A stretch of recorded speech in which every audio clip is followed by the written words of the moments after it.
नमस्कार प्रिय दर्शकों, हाजिर हूं मैं सन 2023 इस साल के सबसे बड़े परिवर्तन को लेकर। गोचर में शनिदेव परिवर्तन करने जा रहे हैं 17 जनवरी 2023 शाम 6:10 पर अपनी वर्तमान साधारण राशि मकर राशि को छोड़कर अपनी मूल त्रिकोण राशि कुंभ राशि में प्रवेश करने जा रहे हैं। देखा जाए तो शनिदेव का यह गोचर कुंभ में 29 मार्च 2025 तक जारी रहेगा। मेष से लेकर के मीन राशि पर्यंत प्रत्येक राशि के जातकों के लिए शनिदेव का यह गोचर आपके जीवन में कैसा प्रभाव लेकर के आ रहा है, इस पर हमारी बृहद चर्चा जारी है। कल हमने मेष लग्न, मेष राशि, वृषभ लग्न और वृषभ राशि, मिथुन लग्न और मिथुन राशि के जातकों के लिए शनिदेव के इस गोचर को जाना था। आज हमारी पुनः चर्चा 3 लग्न और राशियों के लिए होने वाली है, कर्क, सिंह और कन्या। प्रिय दर्शकों, चर्चा प्रारंभ करूं उससे पूर्व मैं कुछ बातें आपको बताना चाहता हूं। सबसे पहले तो ये जानिए कि गोचर मौसम की तरह होता है। गोचर का प्रभाव वैसे ही होता है जैसा हमारे ऊपर मौसम का प्रभाव पड़ता है। अब ये निर्भर करता है कि आप भीतर से इस समय कैसा महसूस कर रहे हैं। अगर आपके जीवन काल में खुशियां ही खुशियां चहुओर बिखरी हुई हैं, आपके जीवन काल में चहुओर आनंद की स्थिति बनी हुई है, तो संभव है कि ये मौसम आपको बड़ा सुकून दे जाए। लेकिन अगर आपके जीवन में कष्ट की स्थिति बनी हुई है, परेशानी है, तो संभव है सुहावना मौसम भी आपको दुखी कर जाए। राशिफल की जो चर्चा होने जा रही है, मैं आपको आपके चंद्र राशि और लग्न दोनों के आधार पर समझा रहा हूं। देखिए, आमतौर पर जब भी कोई राशि की चर्चा होती है, राशिफल की चर्चा होती है, तो मैं कहा करता हूं चंद्र राशि के आधार पर देखिए। लेकिन बात जब बृहद चर्चा की अथवा शनिदेव जैसे ग्रह की, जो कि एक राशि में 2.5 वर्ष तक का समय व्यतीत करते हैं, तो इन ग्रहों की जब गोचर की चर्चा होती है तो वो चर्चा कहीं ना कहीं आपको लग्न और राशि दोनों के आधार पर ही समझने का प्रयत्न करना चाहिए। प्रिय दर्शकों, जैसा कि आप सभी जानते हैं, शनिदेव किस राशि को ढैया 7.5 लगाएंगे, इसकी चर्चा हमने पूर्व में कर ली है। और आज जो पहली राशि है कर्क राशि, इस राशि को शनिदेव ढैया लगाने जा रहे हैं। अब जरा मेरी बात को ध्यान से सुनिए और समझने का प्रयत्न करिए। मैंने जब वो गोचर बताया था तो कई लोग बहुत दुखी हुए थे और कई तरह के रोष भरे शब्द भी उन्होंने कहे थे कि ऐसा आप बता रहे हैं, बहुत केवल दुखी दुख होगा जीवन काल में। ये कहीं ना कहीं नासमझी की स्थिति है। सबसे ज़्यादा तुला की जब मैंने चर्चा की थी तो लोगों ने कहा था कि आप केवल डरावने जैसी बातें करें जबकि सब अच्छा कह रहे हैं। मैं सिर्फ उसके लिए एक ही लाइन वाली बात कह रहा था कि हाथ कंगन को आरसी क्या और पढ़े लिखे को फारसी क्या। समय आने दीजिए, समय तय करेगा। मैं जो कह रहा हूँ वो मेरे अपने मनगढ़ंत बात होती तो हो जाता, क्या जाता है किसी के लिए अच्छा बोल देने में। लेकिन मैं जानता हूं कि जब शास्त्र कह रहा है और प्रमाण उपलब्ध है तो वो प्रभाव मिलेगा। अब ढैया की हम बात करें तो कर्क राशि को शनिदेव की ढैया प्रारंभ होने जा रही है। इसमें कहीं कोई दो मत नहीं कि इस ढैया का प्रभाव आपको आपके ऊपर पड़ेगा और कहीं ना कहीं मानसिक अशांति और परेशानी होगी। विशेष करके यदि आपकी जन्म कुंडली में चंद्रमा पर शनिदेव की कोई सीधी दृष्टि है, चंद्रमा शनिदेव की युति है, तो निसंदेह यह ढैया आपको मानसिक रूप से अशांत करने वाली होगी, परेशान करने वाली होगी। लेकिन बात यहां तक नहीं है और न ही ऐसा है कि कोई डरने वाली बात है, तो समझने की बात है।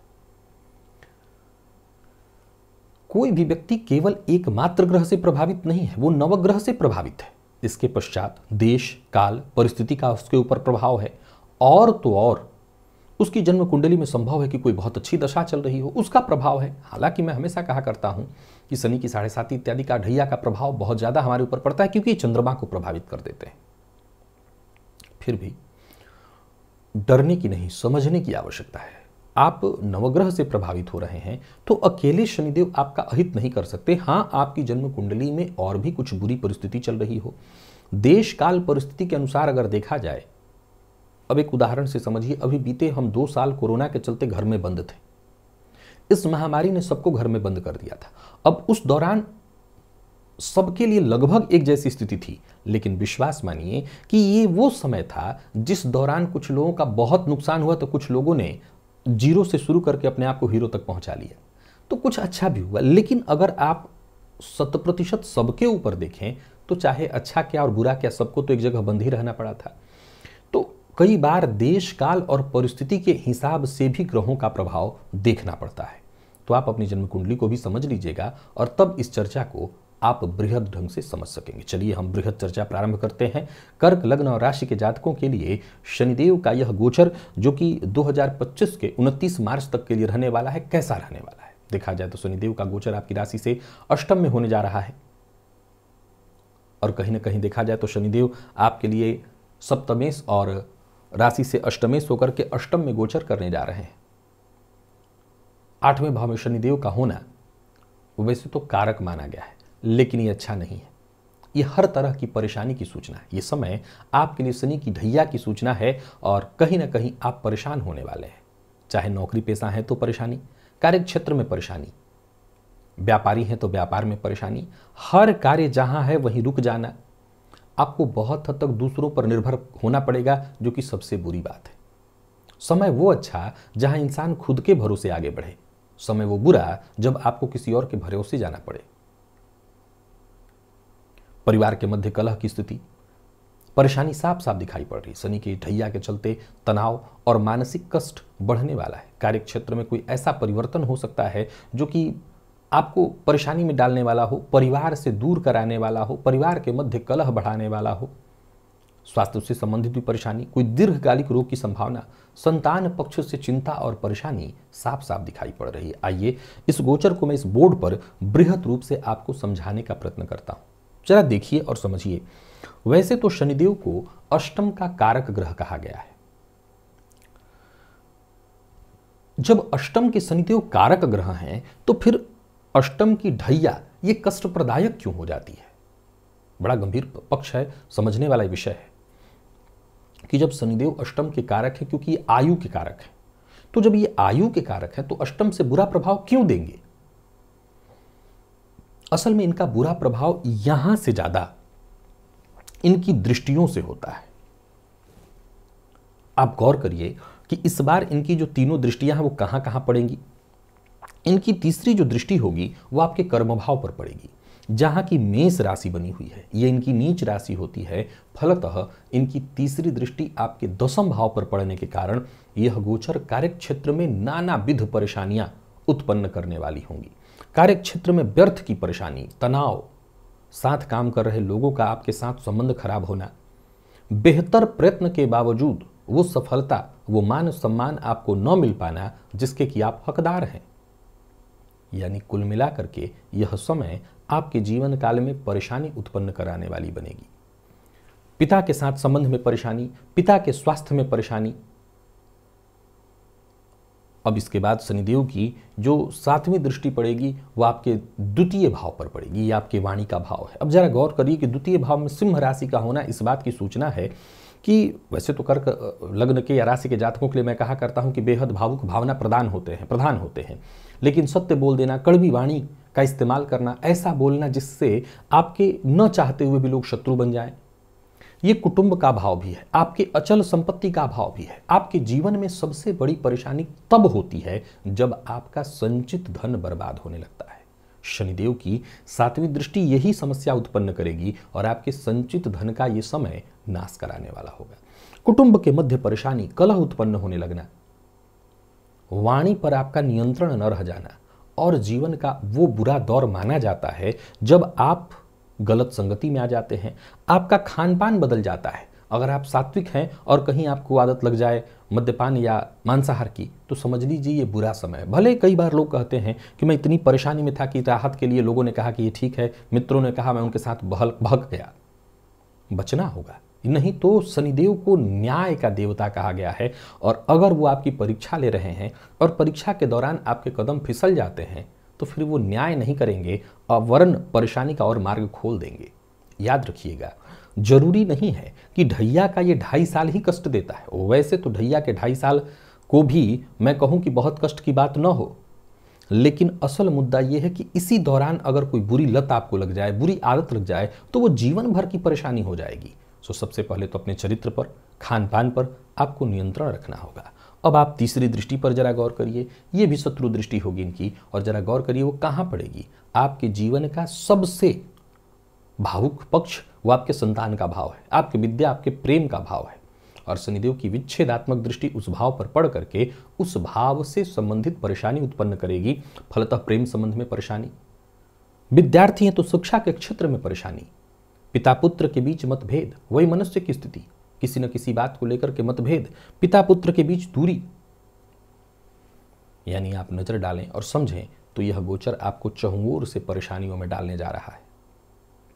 इस गोचर काल के दौरान आपको परेशानियां होंगी, और अष्टम भाव में शनिदेव आयु की वृद्धि कर देते हैं, लेकिन वही बात है कि पग पग पर इतना संघर्ष बढ़ा देते हैं कि जातक चारों खाने जैसे कहें कि चित्त हो जाता है। क्या करें? उपाय है, बिल्कुल उपाय है, मैं समय समय पर बताता रहूंगा और फिर से दोहरा देता हूं आपको। अगर परेशानी है तो निदान है, और वो है हनुमान जी की शरणागति। भगवान की शरण में आइए, परेशानियों से मुक्ति वहां मिल जाती है। हनुमान जी के मंदिर में जाइए, उनका दर्शन करिए, प्रत्येक शनिवार पीपल वृक्ष की जड़ को जल से सींचिए, निसंदेह आपको राहत मिलेगा। हनुमान चालीसा का पाठ, हनुमान जी के मंदिर में बैठ करके सुंदर कांड का पाठ उनको सुनाइए, उनके मंदिर की प्रदक्षिणा करिए, फिर देखिए जरूर आपको राहत मिलेगी। परेशानियां आएंगी तो सुरक्षा के माध्यम भी बन जाएंगे। तो मैंने जितने भी उपाय बताए हैं, इन उपायों को करके अपने आप को अवश्य ही सुरक्षित कर लीजिए। सिंह राशि, वर्ष का सबसे बड़ा परिवर्तन, शनिदेव अपनी वर्तमान साधारण राशि मकर राशि को छोड़कर अपनी मूल त्रिकोण राशि कुंभ राशि में प्रवेश करने जा रहे हैं। देखा जाए तो शनिदेव अभी आपकी राशि से षष्ठ में गोचर कर रहे हैं, राशि से सप्तम में आने जा रहे हैं। निसंदेह यह समय आपके लिए शश महापुरुष योग का होगा, लेकिन यह बहुत हद तक समझने की बात है। प्रिय दर्शकों, शनिदेव के गोचर की जब हम चर्चा कर रहे हैं तो संभव है कि जब मैं इस गोचर को आपके लिए बहुत अच्छा बताने जा रहा हूं या खराब बताने जा रहा हूं, उन दोनों ही परिस्थितियों में एक बात समझना अत्यंत आवश्यक है। शनिदेव काल पुरुष का विषाद है, दुख। अब जब दुख से सुख की उत्पत्ति होगी तो जरा एक बार विचार तो अवश्य ही कर लीजिएगा कि दुख यदि सुख उत्पन्न करेगा तो वो सुख कैसा होगा। जाहिर सी बात है कि दुख के बाद कोई सुख मिले या दुख की स्थिति से सुख मिले तो वो भी कहीं ना कहीं विचारणीय तो हो ही जाएगा। मैं बता दूं कि यह राशिफल मैं आपको देखने की जो सलाह दे रहा हूं, पहले तो ये चंद्र राशि और साथ ही साथ लग्न, अर्थात अगर आप सिंह लग्न के हैं तब भी यह राशिफल देखिए, और सिंह राशि के हैं तब भी यह राशिफल देखिए। अगर आपको अपनी जन्म कुंडली नहीं पता तो फिर आप अपने नाम राशि के आधार पर देखिए। अगर आपकी राशि सिंह, नाम राशि म अक्षर से प्रारंभ इत्यादि हो रही सिंह राशि से, तो आप इस राशिफल को अवश्य देखिए।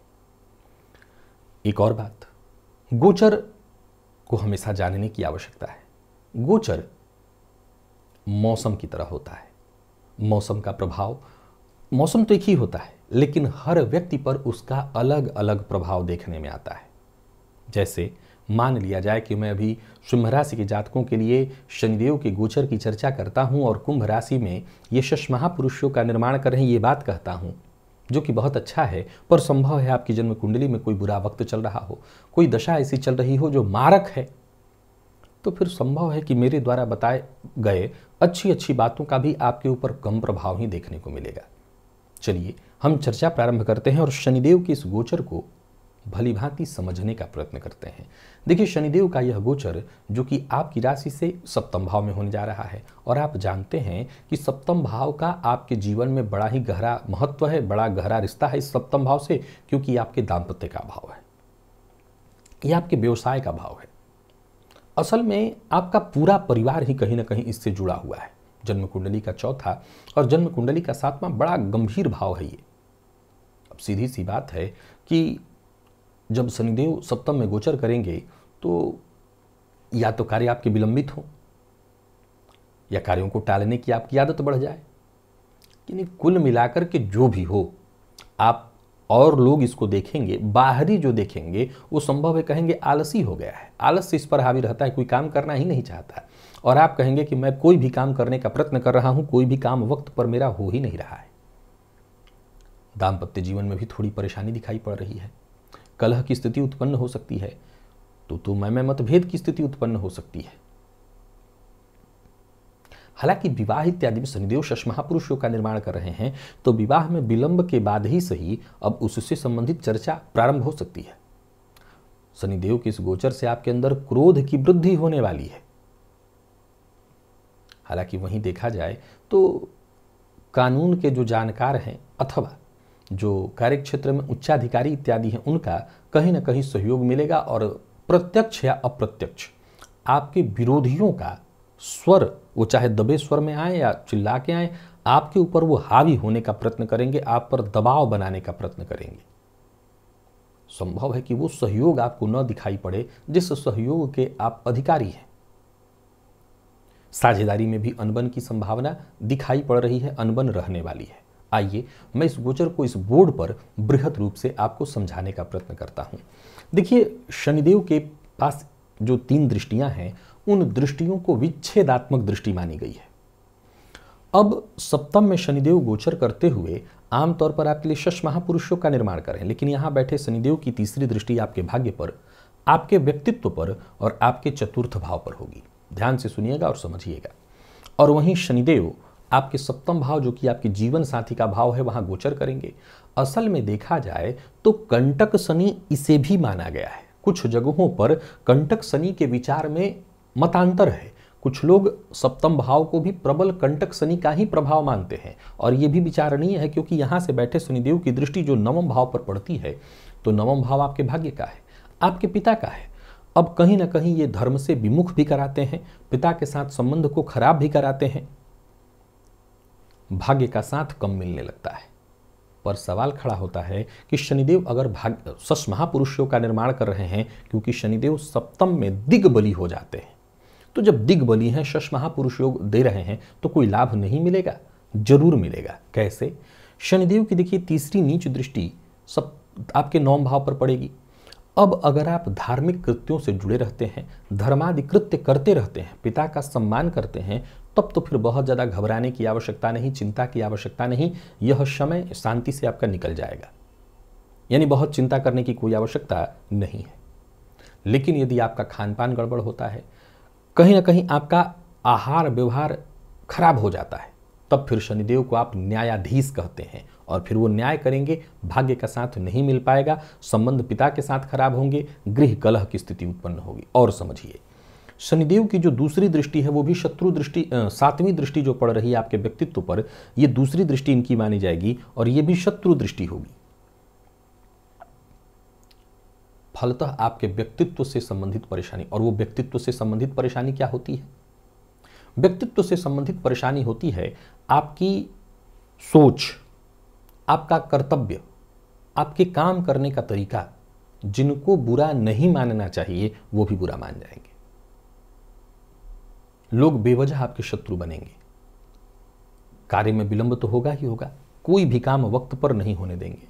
हर कार्य में देरी, हर कार्य में चिंता, हर कार्य में परेशानी, हर कार्य में बाधा। हालांकि अच्छी बात यह है कि कहीं ना कहीं कार्यक्षेत्र में आपके विरोधी अगर प्रबल होंगे तो उच्चाधिकारियों का साथ और सहयोग भी आपको प्राप्त होगा, जो कि आपके पक्ष में है। परंतु ये भी तय है कि परेशानियां भी उसी तरह से आपके दरवाजे पर दस्तक देती रहेंगी। इस समय को पार करना थोड़ा मुश्किल दिखाई पड़ रहा है। शनिदेव की 10वीं दृष्टि आपके चतुर्थ भाव पर पड़ेगी। शनिदेव को क्षेत्र का कारक कहा गया है, सो अपनी शत्रु दृष्टि डालकर के भी यहां पर इस भाव पर भूमि भवन से संबंधित वो सुख जरूर देंगे। यानी अगर पैसा है तो अचल संपत्ति खरीदने की चाहत रखते हैं तो वो पूरा तो हो जाएगा, परंतु गृह कलह की प्रबल संभावना।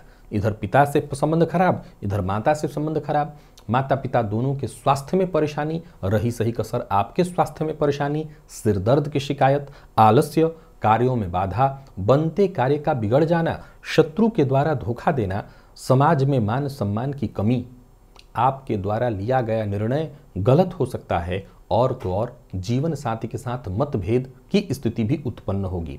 पर फिर वही बात आ जाती है कि कुछ तो अच्छा प्रभाव निकल करके आएगा, जरूर निकलेगा। शनिदेव दिग्बली हैं, फलतः नया व्यापार शुरू करने की सोच रहे हैं तो कर सकते हैं।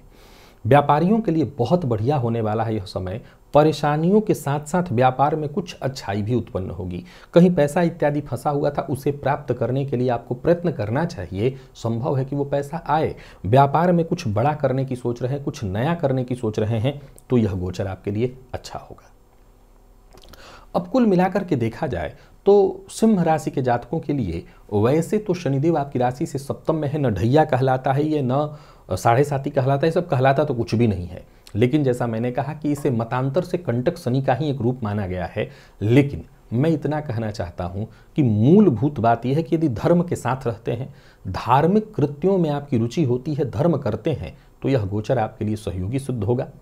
माता पिता का आप सम्मान करते हैं, जीवन साथी का सम्मान करते हैं, इनके साथ संबंधों को मधुर बनाने की कोशिश करते हैं, खान पान पर आपका नियंत्रण है, किसी का अपमान न करना, अभद्र भाषा का प्रयोग न करना, इन बातों का विशेष रूप से ख्याल रखते हैं, तो कहीं ना कहीं शांति से इस गोचर को आप निकाल सकेंगे। चिंता की कोई आवश्यकता आपके लिए नहीं रहेगी। आराधना हनुमान जी की करते रहिएगा। हनुमान चालीसा का पाठ करना, हनुमान जी के मंदिर में जाना, उनका दर्शन करना, और सबसे जरूरी उपाय माता पिता का सम्मान करना, उनके स्वास्थ्य का ख्याल रखना, बस इतना कर लीजिए तो मैं कह सकता हूं कि यह गोचर कहीं ना कहीं शांति से आप अवश्य ही निकाल लेंगे। कन्या राशि, 17 जनवरी 2023 इस वर्ष का सबसे बड़ा परिवर्तन शनिदेव के रूप में। शनिदेव वर्तमान समय में अपनी साधारण राशि मकर राशि में गोचर कर रहे हैं, और अब ये अपनी साधारण राशि को छोड़कर अपनी मूल त्रिकोण राशि कुंभ राशि में प्रवेश करने वाले हैं। देखा जाए तो आपकी राशि से वर्तमान में ये पंचम में है, और अब आपकी राशि से ये षष्ठ में गोचर करने जा रहे हैं। चलिए पहले मूलभूत कुछ बातें आपको बता दूं, फिर इस गोचर की हम बृहद चर्चा करेंगे और समझने का प्रयत्न करेंगे। सबसे पहले ये जान लीजिए कि यह राशिफल मैं आपको आपके चंद्र राशि के आधार पर और लग्न के आधार पर, अर्थात कन्या लग्न और कन्या राशि के दोनों ही जातक देख सकते हैं। जिनको अपनी जन्म कुंडली राशि का पता ना हो, अगर आपकी नाम राशि कन्या से संबंधित है, तब आप इस राशिफल को अवश्य देखिए। गोचर को कुछ इस तरह से समझा जाना चाहिए कि ये मौसम की तरह है। जैसे मौसम का प्रभाव प्रत्येक व्यक्ति पर अलग अलग तरीके से पड़ता है, वैसे ही गोचर का प्रभाव है। गोचर बहुत हद तक निर्भर करता है आपकी जन्म कुंडली के वर्तमान परिस्थिति पर, दशा अंतरदशा पर, किस ग्रह की दशा आपको चल रही है। चर्चा कन्या राशि की चल रही है तो ये चर्चा तो चलनी ही चाहिए कि जब बीते दिनों शनिदेव का परिवर्तन हो रहा था, सभी ने आपको कहा कि ढैया से अब आप मुक्त हुए और आपके लिए बहुत बढ़िया समय है। मैं अकेला अपने चैनल पर यह बात कहता रहा कि नहीं, कन्या राशि के जातक इस भुलावे में न आए, यह समय आपके लिए ठीक नहीं है। यह समय आपके लिए कष्टदायी सिद्ध होने वाला है, चाहे वो मानसिक परेशानी के रूप में हो, स्वास्थ्य से संबंधित हो, धन से संबंधित हो, विकास बाधित करेगा ही करेगा ये समय आपके लिए। बहुतों ने कहा आप केवल नेगेटिव, नकारात्मक विश्लेषण करते हैं, और मैं जूझता रह गया। क्यों? क्योंकि ये बात मैं अपने मन से तो कह नहीं रहा था। शास्त्र का ये प्रमाण कहता है कि पंचम का शनि ढैया और साढ़े साती से कहीं ज्यादा खतरनाक होता है।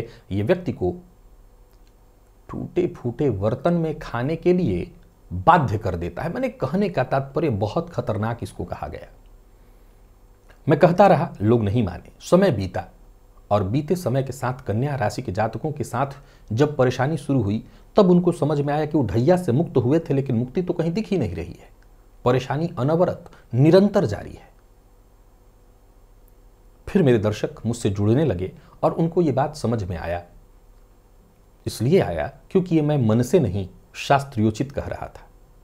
आइए अब आगे की चर्चा आपके लिए प्रारंभ करता हूं। देखा जाए तो मैं अब ये कह सकता हूं कि शनिदेव का यह गोचर कन्या राशि के जातकों के लिए सबसे अब श्रेष्ठ होने जा रहा है। बड़ा ध्यान से सुनिए और समझिएगा। जब खराब कह रहा था तब भी इसके लिए आपके प्रति मन में कोई दुश्मनागत नहीं, और जब अच्छा कह रहा हूं तो ऐसा नहीं कि इसमें कोई निजी मेरा कोई हित है। जाहिर सी बात है, शनिदेव का अपना प्रभाव जो शास्त्रीय है, शास्त्रियोचित है, मैं वही कह रहा हूं। देखा जाए तो शनिदेव का आपकी राशि से अथवा लग्न से छठे में गोचर करना, ये इनका कारक भाव है। फलतः आप अपने विरोधी, अपने शत्रुओं का डटकर सामना करने वाले हैं, उनका ऐसा जवाब देने वाले हैं, चाहे वो रोग हो, रिपु हो या ऋण, सभी को आप परास्त करके रख देंगे। समझ लीजिए कि परेशानियों पर तो आप आसानी से सफलता हासिल करने वाले हैं। स्वास्थ्य से जुड़ी यदि कोई परेशानी झेल रहे थे तो समझ लीजिए, या चिकित्सक के चक्कर काटते काटते आप परेशान हो गए थे, तो उससे अब आपको राहत मिलेगी। परिवार के मध्य किसी भी तरह का विवाद चल रहा था, बाहर किसी शत्रु से विवाद चल रहा था, तो आपकी जय होनी तय है। कार्यक्षेत्र में समय बढ़िया होगा। बॉस के साथ अगर मतभेद होता भी है तो यूं समझ लीजिए कि बॉस को ही अपनी नौकरी गंवानी पड़ेगी या कहीं और किसी जगह पर जाना पड़ेगा, ट्रांसफर उन्हीं का होगा, क्योंकि कठिन से कठिन विपरीत परिस्थितियां भी आपके सम्मुख आकर के नतमस्तक हो जाएंगे, वो आपको परेशान नहीं कर सकेंगी। परिस्थितियों को, परेशानियों को परास्त करने में अब आप सक्षम हैं। यात्रा का मौका बनेगा जो कि आपके लिए खर्चीला सिद्ध होगा परंतु लाभदायी रहने वाला है। आइए मैं बोर्ड पर इस गोचर को एक बार आपको समझाने का प्रयत्न करता हूं। देखिए, शनिदेव आपके लिए अगर देखा जाए तो पंचमेश और षष्ठेश होकर के षष्ठ में गोचर करने जा रहे हैं। ये जो छठा भाव है, ये रोग, रिपु और ऋण का भाव है। अब शनिदेव की 3 दृष्टियों के बारे में तो आप जानते ही हैं। शनिदेव की जो तीनों दृष्टियां इस बार पड़ेंगी, वो कहां कहां पड़ेंगी, तो देखिए, तो वो शत्रु दृष्टियां ही हैं। यहां पर बैठे शनिदेव अपनी नीच दृष्टि डालेंगे मेष पर, शत्रु दृष्टि डालेंगे सिंह पर, और साथ ही साथ तीसरी दृष्टि वृश्चिक पर डालेंगे। तीनों दृष्टियां इनकी ठीक नहीं मानी जाएंगी।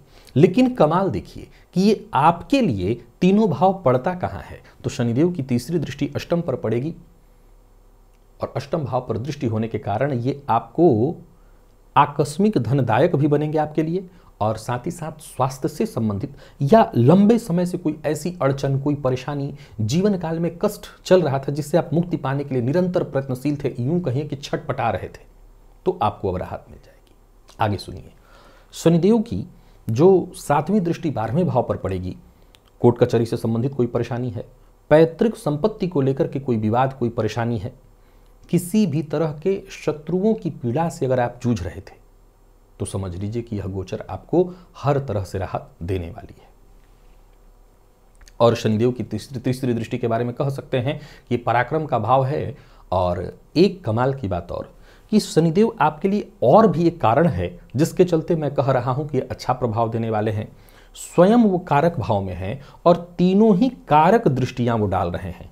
वो षष्ठ भाव में कारक, अष्टम में कारक, द्वादश में कारक और तृतीय भाव में भी शनिदेव को कारक ही माना गया है।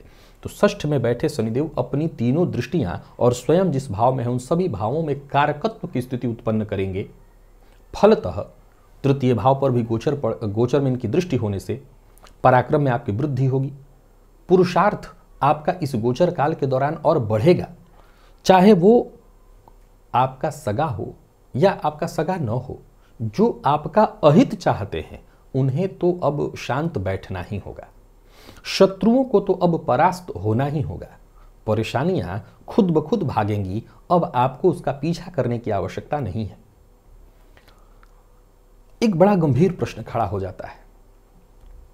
आपने ढैया देखा, आपने राशि से शनि की पंचम स्थिति देखी, और ये कमोबेश में 14 साल का जिक्र किया करता था कि 7.5 साल की 7.5 और 5 साल, ये तो 7, 5, 12, 12.5 साल, बीच में 2.5 साल का समय मिलता है। लेकिन बस वो ऐसे ही निकल जाता है कि समझ में नहीं आता, क्योंकि बुरा दिन बीता, बुरा दिन आया, बीच का 2.5 साल बस निकल गया।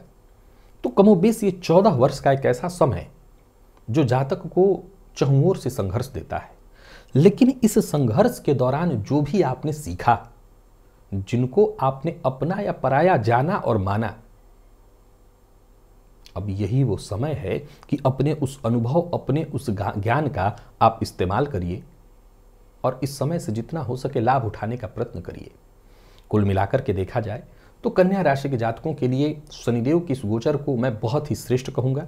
आप बीते दिनों जितनी भी परेशानियों से जूझे थे, परेशान थे, अब आपको उससे राहत मिलेगा।